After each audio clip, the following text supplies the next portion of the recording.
electronics, but it does affect one of them. And as for the rest of them, we have an even easier solution. You see, there may be a minor glitch in the system, something about robots seeing you as an endoskeleton without a costume on and wanting to stuff you into a suit. So hey, we've given you an empty Freddy Fazbear head. Problem solved. You can put it on any time and leave it on for as long as you want. Eventually anything that wandered in will wander back out. Something else worth mentioning is kind of the quirky modern design of the building. You may have noticed there are no doors for you to close. But hey, you have light, and even though your flashlight can run out of power, the building cannot. So don't worry about the place going dark.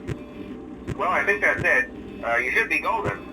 Check the lights, put on the Freddy head if you need to. Keep the music box wound up. Piece of cake. Have a good night, and I'll talk to you tomorrow.